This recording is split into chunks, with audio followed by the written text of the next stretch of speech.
Smog problem? What smog problem? Do you see a smog problem around here?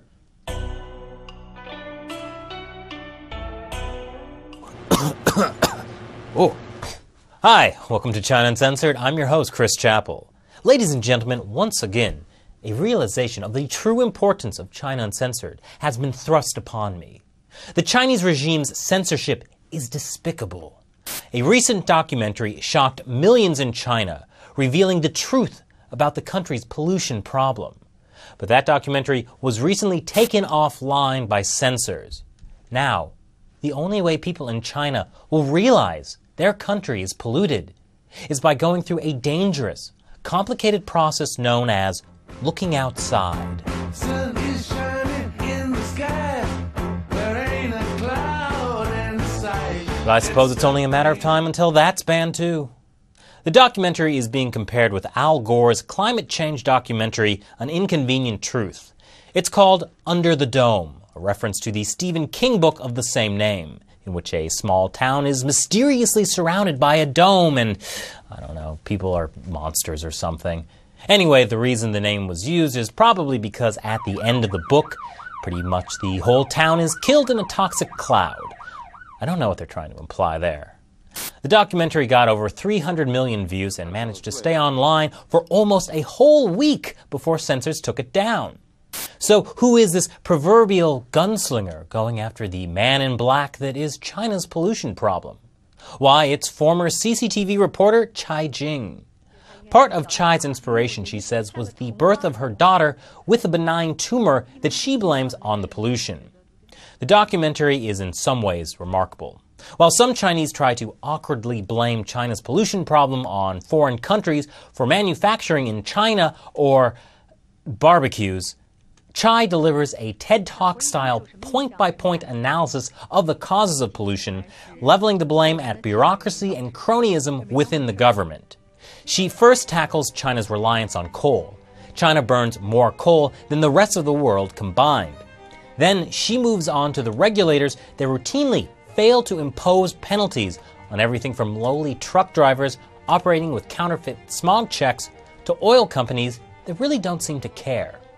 The oil industry in China is dominated by state-run companies, in other words, the government.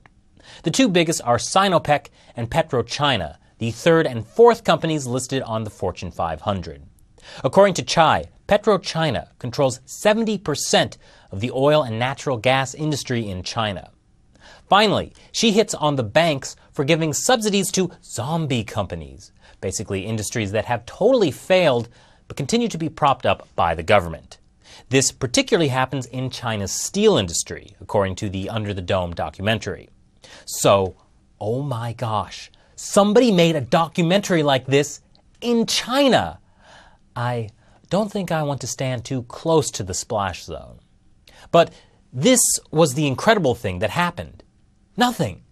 Under the Dome was not taken down for at least longer than you'd think.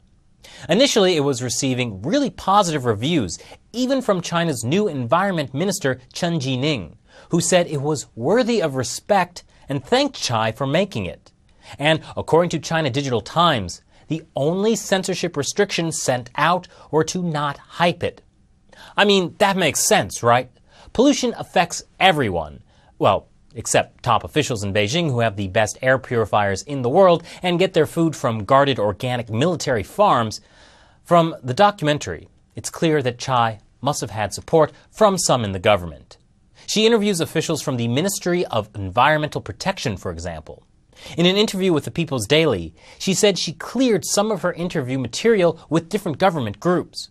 But then there was a meeting of China's rubber stamp parliament, the National People's Congress, and references to Under the Dome, at least the ones blaming the central government for the pollution problem, were being deleted.